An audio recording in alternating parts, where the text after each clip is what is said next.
Bienvenidos a Luces Extrañas, el programa sobre astronomía, astrofilia y alguna rareza que otra. Este es el episodio número 18.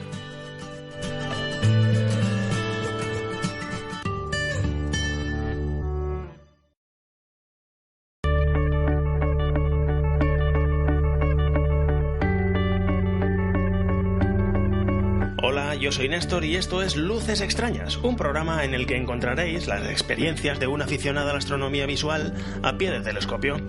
Por aquí dejaré mis impresiones acerca de las cosas que se pueden observar, cómo observarlas, en qué momento y con qué, cosas que he tenido ocasión de observar recientemente, cosas sobre el material adecuado para observar, sobre el material no adecuado para observar y algunas indicaciones prácticas. Esto no irá sobre ciencia, no sobre astrofísica, nada de ciencias espaciales, solo sobre la astronomía que tú puedes practicar cuando sales a observar con tu telescopio o tus prismáticos, en la que yo tengo algún tipo de experiencia y sobre la que puedo hablar con algún conocimiento. La astronomía observacional, la astronomía visual en definitiva. Trataremos sobre la práctica y el material para observar con nuestros propios ojos, recibiendo directamente en nuestra retina los fotones que un día partieron de unos astros más o menos remotos y que ahora nos llegan a través de nuestros telescopios o prismáticos. Buenas, hoy toca podcast sobre material. Os hablaré un rato, espero que nadie se corte las venas, acerca de qué características mirar para elegir telescopio. Es un tema básico este de tratar las características de los diferentes tipos de telescopio y quería tener un capítulo que hablase exclusivamente de ello. Como por muy poco que profundice en el tema, seguro que el tiempo se me va de las manos, empezamos después de esta promo. Vamos allá.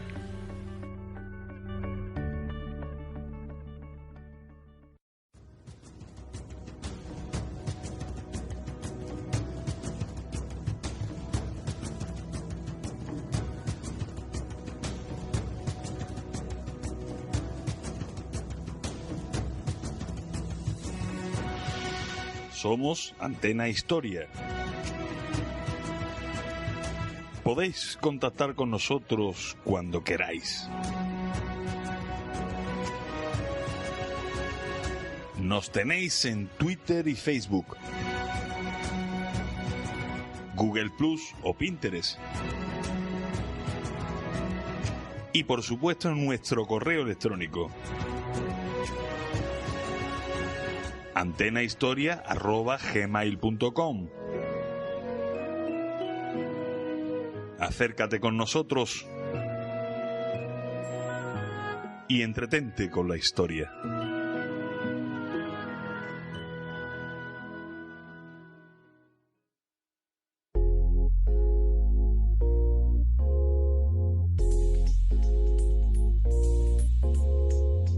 Hace ya tiempo que no hablo del material para observar, aunque hace poco, con motivo del tránsito de Mercurio, hice algún comentario acerca de filtros, de aperturas, de aumentos y demás.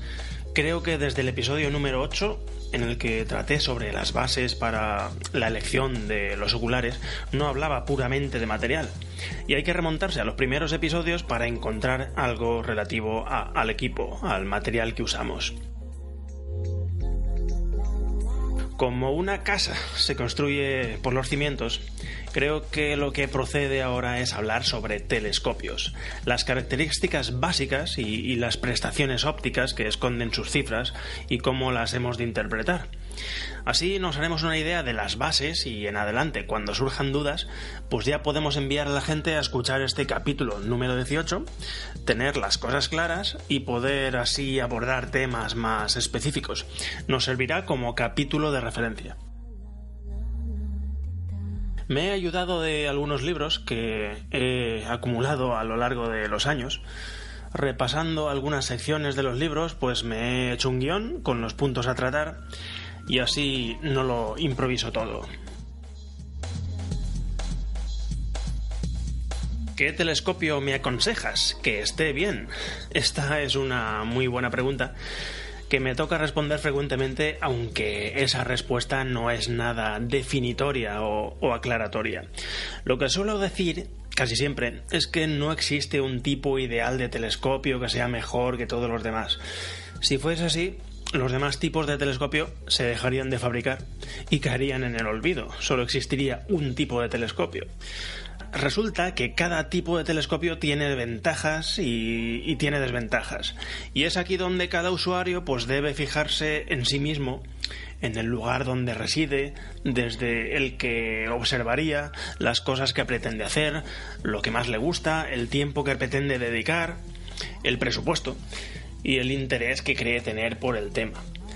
Yo le aconsejo que se una a las salidas que periódicamente hacen otros aficionados, donde pues existe variedad en el equipamiento, donde cada uno lleva un equipo diferente, y que allí observe por varios telescopios, que considere si le gusta más las imágenes que proporcionan, si son demasiado grandes, si son demasiado pequeños, demasiado complejos o fáciles de poner en estación.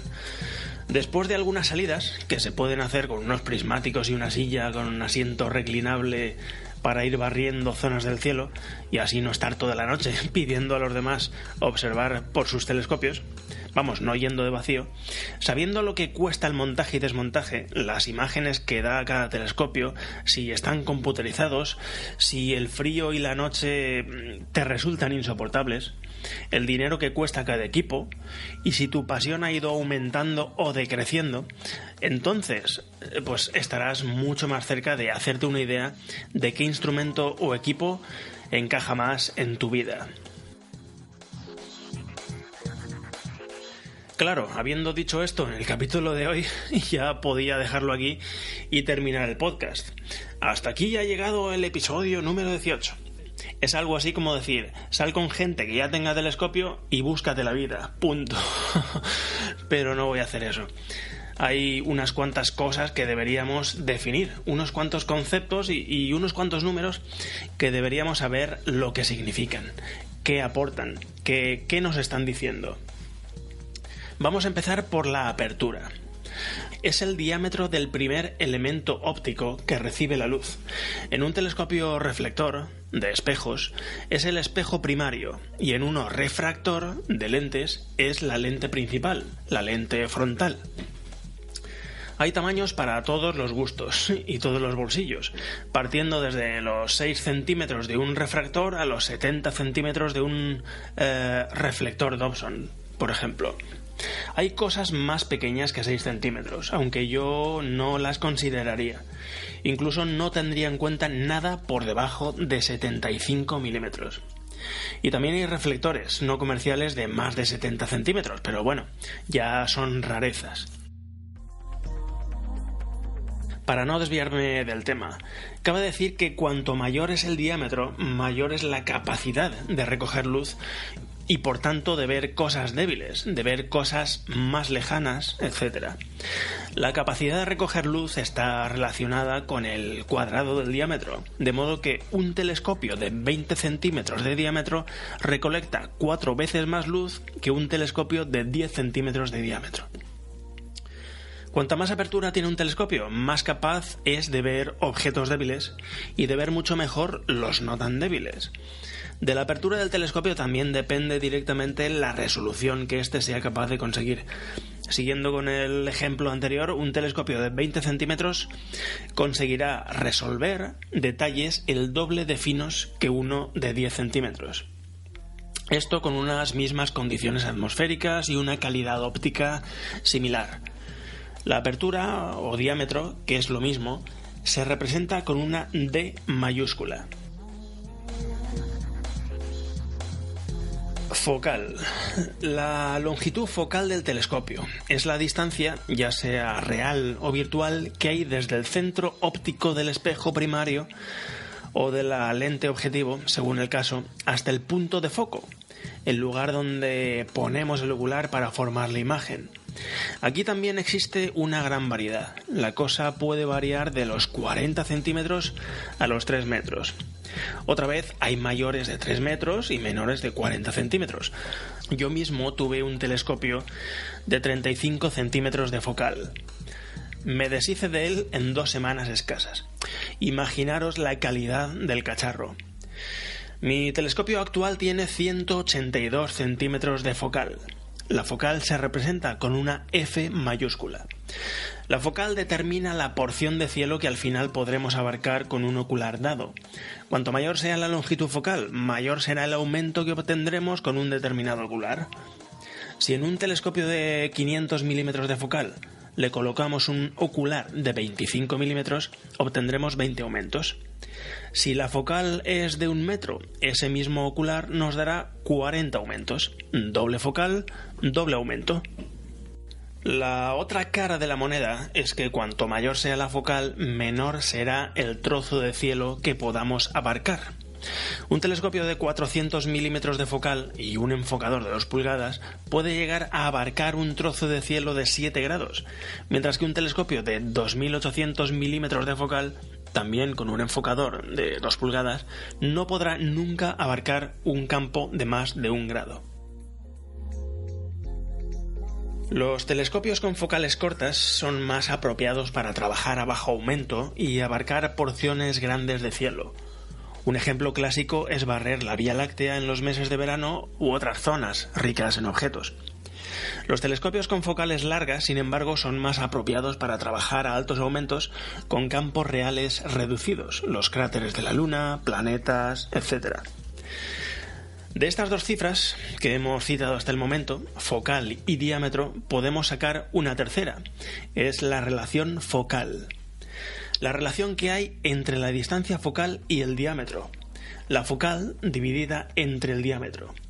Se suele representar con una F minúscula seguida de una barra. Y un número, claro. Un ejemplo, si tenemos un telescopio refractor de 10 centímetros de diámetro con una distancia focal de 1 metro, la relación será F10, F minúscula barra 10.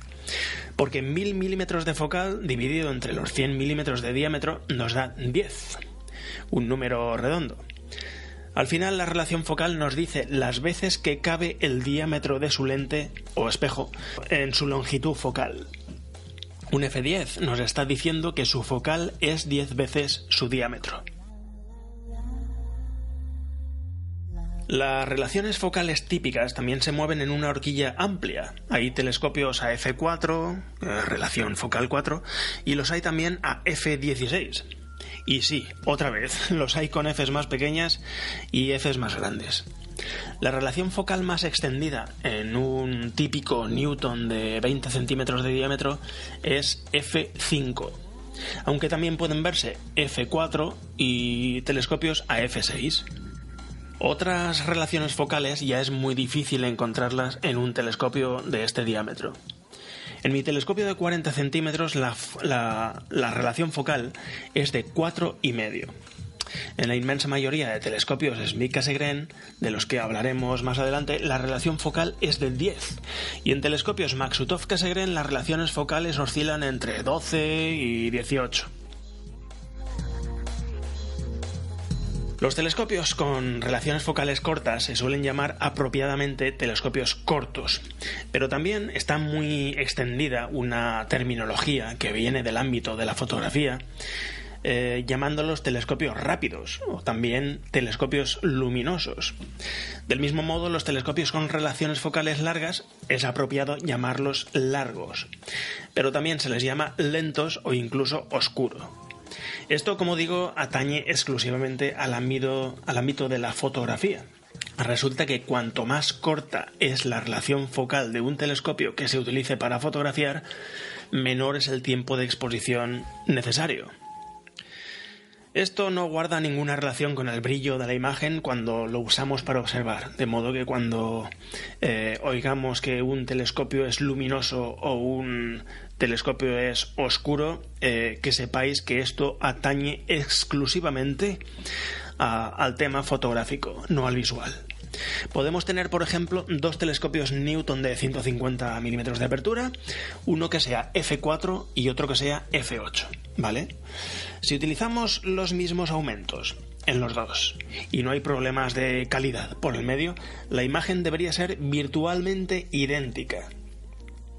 El que es f8 será igual de luminoso que el f4.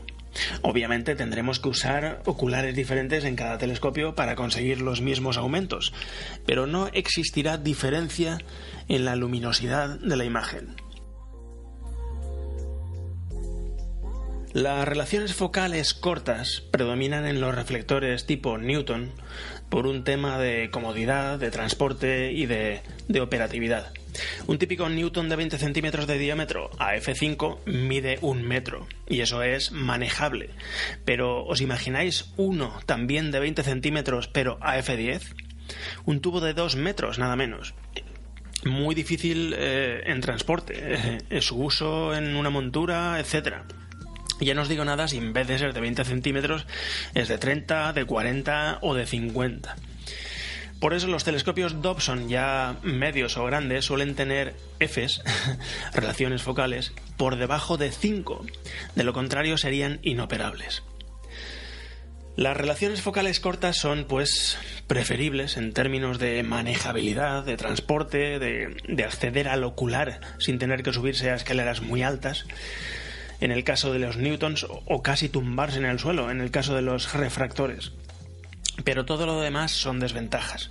Para conseguir una relación focal corta hay que hacer espejos o lentes con curvaturas muy profundas, y eso es difícil de conseguir manteniendo los niveles de calidad.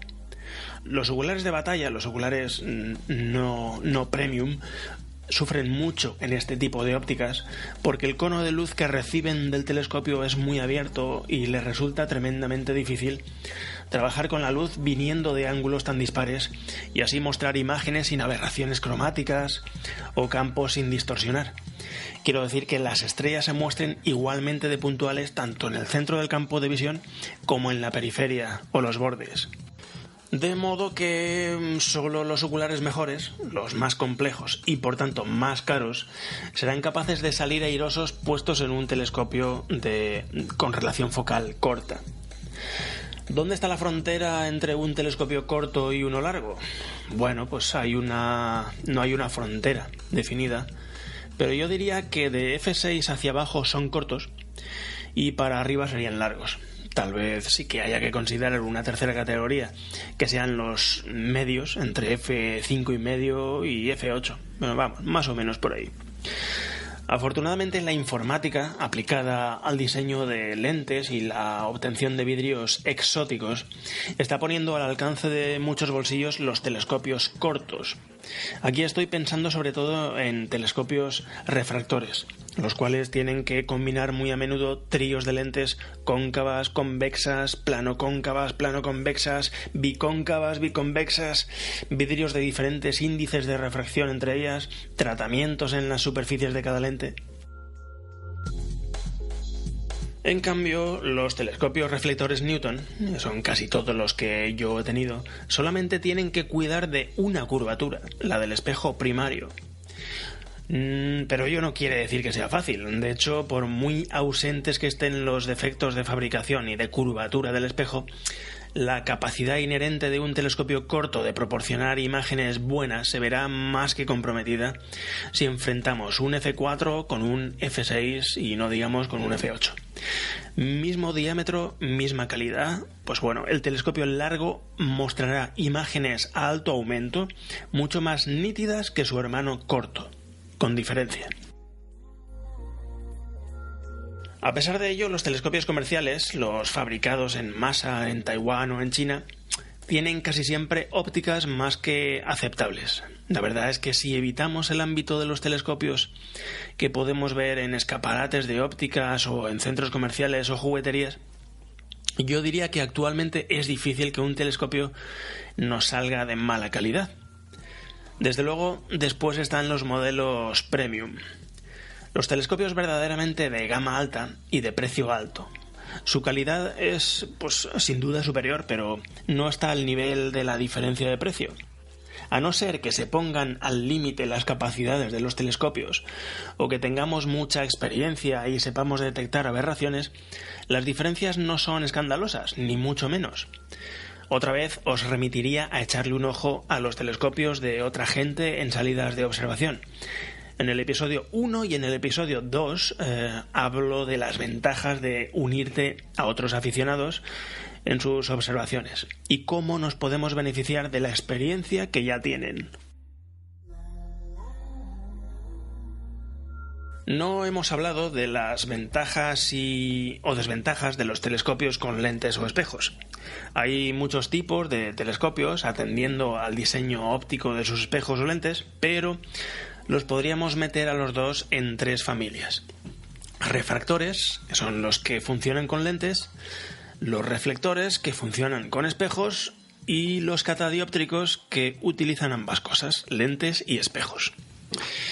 El refractor es el diseño que tenemos en la cabeza cuando decimos telescopio. Galileo utilizó un telescopio refractor en sus primeras observaciones allá por 1609 y han estado muy presentes desde entonces como telescopios de iniciación porque la mayoría de pequeño tamaño siempre han sido así, refractores. En su configuración más simplista consta de un tubo que sirve de soporte en el que en un extremo tenemos una lente que hace de objetivo y que concentra los rayos de luz en el otro extremo, donde hay un enfocador y se coloca un ocular. La longitud del tubo la determina la longitud focal de la lente objetivo, la lente frontal. Actualmente, para facilitar la manejabilidad de los refractores, aunque tengan un diámetro generoso, los fabricantes intentan no pasarse demasiado de 1 metro de focal. Así, pues es frecuente encontrar telescopios de 70 milímetros de apertura y 1 metro de focal, de 100 milímetros de apertura y 1 metro de focal, de 150 milímetros y 1 metro de focal, etc. Si mantenemos la relación focal constante de, digamos, f10, aunque nuestro refractor sea de apertura generosa, resultará un tubo muy incómodo de manejar. Lamentablemente, cuanto más corta sea la relación focal, más problemas de aberración cromática habrá. Pero al menos será manejable el telescopio. Por eso los fabricantes tienden a mantener la longitud focal contenida independientemente del diámetro. Esto de la aberración cromática a mí me resulta particularmente desagradable y antiestético. Esos halos violetas alrededor de las estrellas, esos planetas en los que la parte izquierda es azulada y la derecha rojiza, no me gustan nada, no lo soporto. Conseguir un refractor corto que tenga contenido el cromatismo es bastante caro. Cuando hablamos de un refractor acromático, queremos decir que típicamente tiene 2 lentes, una combinación de 2 lentes en su parte frontal. Tiene un doblete acromático. Pero es del todo insuficiente para luchar contra el cromatismo que inducen las relaciones focales cortas. Si no es de al menos f10, el cromatismo será evidente el 100% del tiempo. Eso nos lo podemos permitir con un telescopio de 70 u 80, pero claro, cuando subimos a 100 para arriba, tener un telescopio f12 o f15 no es para nada práctico, al menos logísticamente. Para corregir mejor ese cromatismo, el objetivo debe ser apocromático, estar compuesto típicamente por 3 lentes bien diseñadas, triplete apocromático, frecuentemente formado por vidrios de diferente índice de refracción y con una combinación de curvas que consiga que los 3 colores principales del espectro coincidan en el ocular con el mismo ángulo de incidencia y en el mismo punto. Y conseguir esto es caro. El precio aumenta exponencialmente con los diámetros. Un apocromático de 15 centímetros de diámetro no es raro que cueste los 7.000 euros. Si ya nos vamos a 25 centímetros de diámetro, el precio rondará los 35.000 o los 40.000 euros seguro. Solo el tubo óptico. De nuevo tenemos 3 características deseables, pero solo podemos quedarnos con 2 al mismo tiempo. 1. Relación focal corta. 2. Ausencia de colores falsos. 3. Precio. Escoged que 2. Algunos fabricantes usan el término comercial semi-apo u otros utilizan el término neo-acro para indicar que un telescopio no está tan bien corregido como un apocromático, pero tampoco muestra tanta aberración como un acromático. Los refractores largos nos han acompañado durante siglos porque era el único modo de conseguir imágenes casi sin aberraciones. Cuanto más largos eran, mejor imagen, pero más difícil el manejo. En los últimos lustros se han popularizado refractores de alrededor de 80 milímetros de diámetro con una relación focal de 5 o de 6 y que proporcionan unas vistas muy majas de gran campo como la Vía Láctea, cúmulos abiertos u otras zonas amplias del cielo. Son muy populares porque son fáciles de transportar, de poner en estación, de empezar a observar con ellos cuando llegas a tu punto de observación. La otra cara de la moneda es que no darán buenas imágenes si intentamos observar a altos aumentos. La observación lunar y planetaria se tiene que quedar a un nivel bastante superficial. Pero, bueno, para gustos los colores. De modo que tenemos en los refractores de tamaño contenido unas características que pueden ser ventajosas, tales como la simplicidad y la fiabilidad, la portabilidad y fácil puesta en estación, la rápida adaptación térmica, nitidez muy alta y estrellas muy puntuales, al no tener espejo secundario que obstaculice la trayectoria de la luz. Se pueden usar para observación terrestre con un accesorio y son particularmente apropiados para astrofotografía. Hablamos de los de una calidad medianamente aceptable. Y son apropiados para esto pues por su alto contraste y la ausencia de puntas de difracción. Los contras serían más o menos estos: escasa apertura, por lo que la capacidad de recoger luz y la resolución no son sus puntos fuertes. El citado cromatismo, alto precio si quieres calidad. Después tenemos los reflectores Newton. Un telescopio reflector consta de un espejo principal o primario con una curvatura tal que concentra la luz en un punto más lejano o menos, dependiendo de la focal. Pero antes de que ese cono de luz converja en el citado punto, lo interceptamos con un espejo plano, inclinado 45 grados, al que llamamos espejo secundario, de modo que desvía la luz 90 grados y la saca del tubo óptico.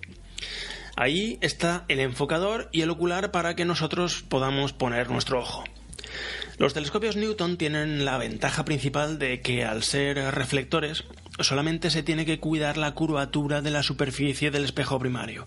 Nada de dobletes, tripletes, cristales exóticos ni tratamientos antirreflexivos. La luz no atraviesa ninguna lente, ningún vidrio. Solamente rebota en una superficie de aluminio que reposa sobre un vidrio que le sirve de soporte. Más tarde rebota en otro espejo más pequeño que desvía la luz 90 grados para que nosotros podamos observar por un lado el tubo y ya está. Ese es todo el telescopio Newton, el más simplista. De este modo es mucho más barato conseguir capacidad de recoger luz y un reflector de 20 centímetros también es muchísimo más barato que un refractor del mismo diámetro. Si es de un tamaño y peso manejables, pues lo podemos montar en una montura ecuatorial y así conseguir seguimiento, bien moviendo una manivela que nos mueva el eje de ascensión recta, bien con un motor que haga lo mismo, con un sistema GoTo, podremos localizar automáticamente cualquier objeto visible y además, si la montura es suficientemente estable, nos permitirá hacer astrofotografía con seguimiento y así hacer tomas de objetos de cielo profundo, pero también planetas o luna. Es muy polivalente. Yo, que mi primer telescopio digno de llamarse telescopio fue un Newton en montura ecuatorial, sin embargo vi pronto que para mí, para mi forma de observar, para mi forma de disfrutar del cielo, para la astronomía que practicaba, me estimaba más el diámetro del telescopio, la capacidad de recoger luz, de ver cosas débiles, que tener una montura con todas esas potencialidades que he dicho hace un momento. me olvidaría de cables, de unos cuantos bultos pesados, reducía considerablemente el tiempo de puesta en estación y de recoger después de observar, de modo que el siguiente telescopio con el que me hice fue un Dobson más grande y el siguiente un Dobson todavía más grande. Y aquí comienza el maravilloso mundo de los telescopios Dobson. Un telescopio Dobson es un tubo óptico Newton puesto sobre una montura Dobson. Llamarle montura es mucho decir. Yo le llamo cajón Dobson. Mediante unos tacos de teflón y alguna superficie de formica se consigue mover suavemente los ejes horizontal y vertical. Y ya está. Se sube el tubo en el cajón Dobson y ya puede uno ponerse a buscar objetos en el cielo como un loco. Es extremadamente simple, aunque paradójicamente solamente proviene de los años 70. Ya os dejo deberes y si queréis buscáis en la Wikipedia o donde consideréis la historia de John Dobson, el inventor de este tipo de montura. Claro, la relación precio-apertura no tiene rival en ningún otro tipo de telescopio, de modo que disparó la carrera de las aperturas y, así como en los años 60, era difícil ver un telescopio de más de 150 milímetros de diámetro, actualmente lo normal es encontrarse con aficionados que tengan telescopios de 20, de 25, de 30, de 40... Los hay también que tienen Dobsons de 60, de 75 centímetros o más, verdaderos monstruos. Pero, claro, a nadie se le escapa que si el tubo óptico es rígido, de una pieza, cuando pasamos de 1,5 metros así de longitud, el transporte y el manejo se hace muy difícil o directamente imposible. Y es aquí donde entran en juego las estructuras plegables. El tubo óptico sólido es sustituido por una estructura de tubos de aluminio dispuestos de forma que le den solidez al conjunto y puedan sujetar el espejo secundario y el enfocador sin introducir torsiones ni flexiones. Y claro, cada vez que sales a observar, a no ser que tengas el telescopio fijo en algún cobertizo o una cochera, tienes que montarlo y después desmontarlo. Cuesta su tiempo, pero bueno, si ello te permite captar mucha luz, ver objetos lejanos y obtener vistas increíbles de objetos no tan lejanos, pues vale la pena perder 20 minutos en el montaje, ¿no? El telescopio con el que más observo actualmente es así. Alrededor de esa estructura de tubos de aluminio se suele poner una tela a modo de camisa, una tela negra, para evitar luces parásitas laterales y también para no meter aire caliente de nuestro cuerpo en la trayectoria óptica. Las ventajas que les veo a los telescopios reflectores y a los Dobson en particular vendrían a ser el precio. Ese es el principal. La relación precio-apertura es la más baja, con diferencia, es la mejor. Estabilidad. Pues la base ancha y un centro de gravedad bajo que le da el cajón Dobson, pues le dan bastante más estabilidad a los Dobsons que aquellos que están subidos en una montura ecuatorial. El transporte. Sé de telescopios Dobson con una estructura tan bien pensada que incluso con un diámetro de medio metro caben holgadamente en un maletero típico de coche. Y luego, pues, la calidad de la imagen y la ausencia de aberraciones cromáticas. En el lado malo estaría la necesidad de colimarlo prácticamente cada vez que se saca a observar. Especialmente los telescopios Dobson, los desmontables, y que sean de relación focal corta. Esto de la colimación es alinear los espejos de forma que toda la luz que recoja el espejo primario, pues entre finalmente por el ocular. Yo no le veo ninguna pega a esto. Una vez sabes los fundamentos de la colimación, es una cosa que se hace en 2 minutos escasos. Hay gente que le tiene miedo a este tema y evita los reflectores. Pero bajo mi punto de vista es como evitar comprarte un coche por el simple hecho de tener que comprobar la alineación de los retrovisores cada vez que quieres circular con él. Otra limitación, la falta de seguimiento. En principio no están dotados de seguimiento, tampoco de GoTo, y no permiten hacer fotografía. No obstante, hay soluciones para todo, y o bien con accesorios o bien con unos motores ya preinstalados, cada vez están más extendidos los Dobsons con estas funciones. Y bueno, pues otra limitación que tienen los reflectores y los Dobsons son las aberraciones de coma o por astigmatismo. Para conservar un tamaño humano a los reflectores de diámetro medio o grande, se tiende a contener la focal, de modo que las relaciones focales típicas no pueden ser de 8, de 7 o de 6, sino que son de f5, f4 o incluso menos. Esto hace que el espejo secundario tenga que ser más grande en relación con el primario, y bueno, pues esto influye negativamente en la definición de la imagen, en la nitidez. Además, los oculares normales no trabajan muy bien con relaciones focales tan cortas, y las imágenes suelen estar distorsionadas en la periferia. Creo que, he contado lo básico sobre los reflectores, así que vamos a abordar ahora los catadióptricos. Se llaman así porque emplean tanto espejos como lentes para formar la imagen. Básicamente son reflectores, y la lente o lentes que tienen no contribuyen a aumentar la imagen como en los refractores, sino que tienen una función de corrección. Un Smith-Cassegrain es un telescopio Cassegrain, es decir, es un diseño que tiene un agujero en el centro del espejo primario para sacar por ahí la imagen final, pero en la boca del telescopio tiene una lente bastante fina que abarca toda la apertura del tubo para corregir la luz entrante antes de que incida en el primario.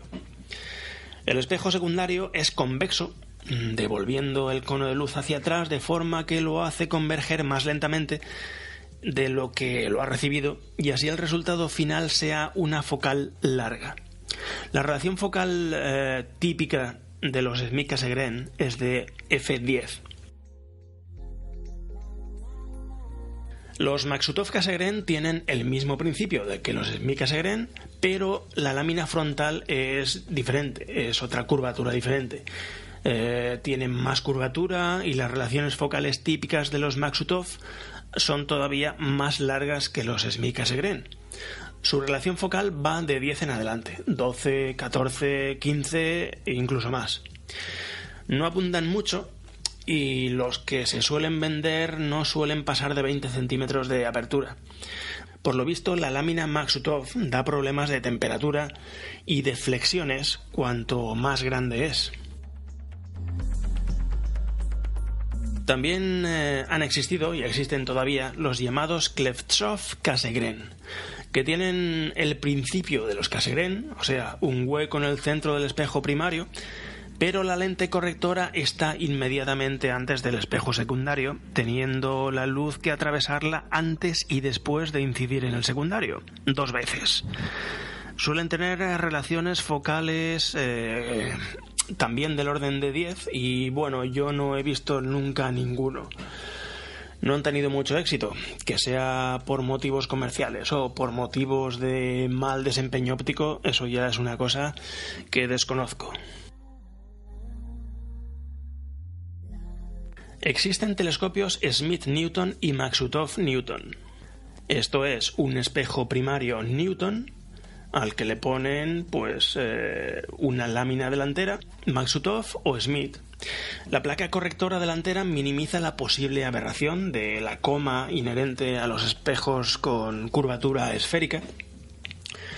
Suelen tener estos telescopios un diámetro contenido y focal relativamente larga, f7, f8.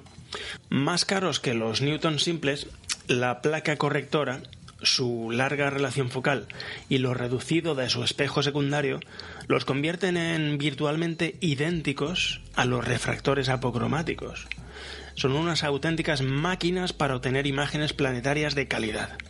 Realmente yo no entiendo cómo existen los refractores apocromáticos y hay gente dispuesta a gastarse el pastizal que cuestan, habiendo Maksutov Newton. mi no comprender. Y bueno, tampoco abundan mucho. Hay cosas más exóticas, pero ya dependen de las neuras de cada fabricante. Los catadióptricos y su encarnación más usual, los Smith Cassegrain, tienen la ventaja de que son muy compactos debido a que la focal virtual que tienen es larga, pero la distancia real entre el primario y el foco es bastante corta. Entonces, ópticamente hablando, no son superiores a los refractores ni a los reflectores, pero aportan una apertura más o menos generosa con un tamaño muy reducido. Y eso también lo agradece la montura sobre la que irán montados. La horquilla de aperturas va desde los 90 o los 100 milímetros hasta el medio metro. Hasta una apertura de 30 centímetros puede transportarse sin dificultad. Si son mayores, ya requieren un emplazamiento fijo. Hasta el momento hemos hablado de los números que traen las ópticas, la focal, el diámetro y la relación focal. Todo esto relacionado con la óptica, los aumentos, el campo, etc. Pero esos tubos ópticos tienen que estar apoyados en algún lugar. Entonces hay que tratar un poco sobre las monturas. Cuando hablamos en el podcast 3 y en el 4 sobre prismáticos, ya quedó patente la necesidad de apoyarlos en algún lugar para minimizar la vibración de la imagen producida por nuestros brazos, incluso a unos escasos 7 o 10 aumentos. Un trípode para prismáticos es un salto de gigante para sacar el máximo partido a lo que nos ofrecen las ópticas. ¿Cómo descuidar, pues, la necesidad de tener bien apoyado un telescopio con el que trabajamos a 80 o 300 aumentos? La estabilidad de la montura es algo crítico. Básicamente, hay dos tipos de monturas sobre las que apoyar un telescopio. Las altazimutales, que son simples, son intuitivas de comprender y de usar, y son más económicas, pero no están diseñadas para hacer el seguimiento de los objetos del cielo, salvo añadiéndole parafernalia suplementaria. Las monturas ecuatoriales, por la otra parte, son complejas, más pesadas, difíciles de entender en un primer momento y son más caras, pero están diseñadas para seguir el movimiento del cielo. Aunque con el tiempo la calidad en las ópticas ha ido aumentando sensiblemente y el precio ha ido haciéndose más accesibles, con las monturas ecuatoriales ha ocurrido casi del revés. Entonces es frecuente ver telescopios en los catálogos que están sobredimensionados para la montura que tienen debajo. Muchas veces el desempeño óptico de los telescopios está comprometido por una montura inestable, una montura insuficiente. Y entonces el sufrido poseedor de ese telescopio cree que su óptica es de inferior calidad de la que realmente es, cuando el origen de los temblores, de las holguras y de las flexiones están en la montura. Para un telescopio de iniciación o un telescopio ligero, yo aconsejaría sin dudarlo una montura azimutal, más sencilla, más robusta, más fácil de usar, más barata. Otra cosa es que quieras una montura ecuatorial con seguimiento y computerización desde el primer momento para hacer fotografía o porque la potencia del telescopio ya es media alta. Pero una montura ecuatorial de gama baja dará unos resultados muy pobres en fotografía, así que cuidadín. Incluso en casos de telescopios ya de tamaño considerable, un Newton en base Dobson gana por goleada en la mayoría de requisitos que busca un aficionado que se inicia. Un observador medio o incluso un observador, digamos, experimentado. No estoy en contra de las monturas ecuatoriales, he tenido y tengo. Simplemente creo que hay que contemplar las características que tiene cada una para valorar cuál se adapta a nuestros gustos y nuestras conveniencias, vaya. Algunas monturas altazimutales también están computerizadas o se les puede añadir computerización. Es lo que se llama go-to. Unos motores en los ejes de la montura y un mando que calcula la posición de un determinado objeto y que puede apuntarle automáticamente al introducir en el mando su nombre o sus coordenadas. Para que una montura con GoTo sepa dónde está cada objeto, al llegar al punto de observación, el usuario debe ponerla en estación, encontrando por sí mismo en el cielo 2 o 3 estrellas de referencia de un menú de 20 o de 30 que le ofrece el sistema. Se van localizando y confirmando, y una vez hecho eso, el sistema ya se hace una composición del lugar y sabe dónde están todos los objetos de su base de datos, que, bueno, dependiendo del sistema, puede tener 10.000, 40.000 o vete tú a saber cuántos, y sabe si un objeto está por encima del horizonte y, bueno, te da algunos datos de cada objeto que apuntas. Una montura con GoTo puede ser muy útil, a no ser que confíes tan ciegamente en ella que seas incapaz de encontrar nada en el cielo por ti mismo. Ganas tiempo observando en lugar de buscando. Se hace casi imprescindible en cielos urbanos debido, pues eso, a la dificultad de encontrar cosas en un cielo lechoso. El pero del asunto es que cuesta dinero. Las monturas con GoTo baratas no son muy fiables, ni mecánicamente ni a nivel de funcionamiento. De modo que, como la mayor parte del precio está en los motores y en la electrónica, será difícil de encontrar el trío buen telescopio, buena montura, precio-contenido. Tendremos que escoger entre 2 de estas 3 características. Si no queremos o no podemos gastar 1.200 o 1.600 euros, más vale que simplifiquemos. Ese telescopio que tuve una vez y que he mencionado al principio, que solamente tuve 2 semanas, era uno de esos casos en los que en el mando tienes una base de datos de varios miles de objetos, entre los que se encuentra un agujero negro y varios quasars, en serio, lo ponía, pero que poder atisbar la galaxia de Andrómeda, que es la galaxia más grande y cercana que tenemos, era un verdadero reto. La óptica era una broma de mal gusto. Desde entonces, pues no he tenido ningún telescopio con montura GoTo. En muchas ocasiones, la verdad es que echo de menos uno. De modo que en un futuro, pues nada, puedo hacerme con algo digno.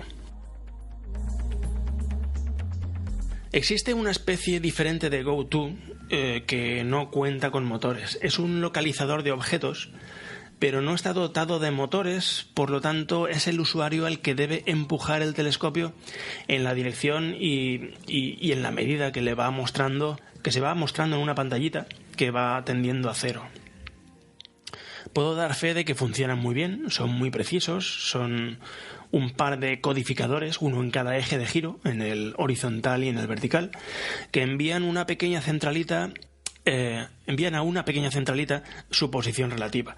Y es esa centralita la que interpreta esos datos, los traduce a coordenadas ecuatoriales y de ahí pues pasa a encontrar todos los objetos del cielo. La puesta en estación mediante triangulación de 2 o 3 estrellas es muy similar a la de los GoTo normales. Y bueno, no he mencionado que un telescopio puede no estar computerizado, pero sí tener motor de seguimiento, e incluso un motor en el otro eje para facilitar movimientos de aproximación y de centrado y de ajuste fino de objetos en el ocular. Yo tuve muchos años una montura así y tengo que reconocer que me estimo más el seguimiento que el GoTo, aunque el GoTo lleva implícito seguimiento. Cuantas más cosas queramos o añadamos, más complejo será el transporte, más compleja será la logística. Y aquí entramos en el tema de la portabilidad. El tamaño, el peso, el número de bultos y la facilidad de ensamblar y desensamblar todo determinan la usabilidad de un equipo de observación. Y hay que valorar en serio que un equipo que sea más ligero, transportable y compacto dará mucha menos pereza de sacar a tragar fotones que uno pesado, difícil de manejar y disperso en muchos bultos. Hay telescopios muy majos en cuanto a que son fáciles de montar, de usar, son muy compactos. Algunos refractores cortos de tamaño reducido o mediano. Luego hay telescopios Newtons grandes o largos en tubo rígido que, además de necesitar ya una furgoneta para poder transportarlos, necesitan de la ayuda de varias personas para poder ponerlo en estación o volver a desmontarlo. Los telescopios catadióptricos, los más extendidos, son los Schmidt Cassegrain seguidos por los Maksutov, son muy manejables, hasta un diámetro de 20 o 25 centímetros. A partir de ahí, o bien necesitan la ayuda de alguien para ponerlos en marcha, o están pensados para estar fijos en un observatorio. Los Newton en tubo rígido de hasta 30 centímetros y F5 son muy transportables. Solo vienen en dos bultos, el tubo óptico y la base, y se pueden poner en estación en la friolera de 1 minuto. He puesto el ejemplo de un 30 centímetros a F5 como límite porque precisamente tuve uno, y abatiendo los asientos traseros del coche cabía diagonalmente ya muy justito. Afortunadamente se comercializan telescopios de estructura desmontable y uno puede transportar sin problema telescopios Newton de 40 centímetros como el mío, aunque es artesanal. Si está bien diseñado, puede ocupar únicamente el maletero de un coche normal. Conozco varias personas con telescopios de 50 o de incluso 63 centímetros de diámetro. Esa complejidad también aumenta el precio, pero igualmente que con las ópticas cada vez hay cosas más asequibles e interesantes. Soy muy fan de ellos, pero no se lo aconsejaría nunca a alguien que empieza y tiene poca experiencia. Solo quería mencionarlos. Llegados a este punto, que hemos dado un repaso superficial a los tipos de ópticas y tipos de monturas, sus características y lo que hacen bien y lo que hacen mal, ya deberíamos ir acotando el tipo de telescopio que más encajaría con nosotros y nuestros hábitos. Yo os diría que huyáis como de la peste de telescopios de grandes almacenes, de telescopios que se anuncien por los aumentos que proporcionan o con imágenes en el envoltorio de nebulosas coloridas e impactantes, y también de páginas web de dudosa reputación. El retoque fotográfico y el marketing hacen milagros y pueden transformar un trozo de chatarra en el telescopio de tus sueños.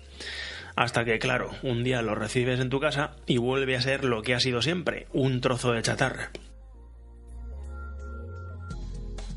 Habría que comprar en una tienda especializada en astronomía. Sé que no abundan las tiendas físicas, pero aunque no estén en tu provincia, pueden hacerte el envío sin problemas. De hecho, venden más a través ya de las tiendas virtuales que a través de las tiendas físicas. Y bueno, antes de acabar yo volvería a mencionar los consejos del inicio.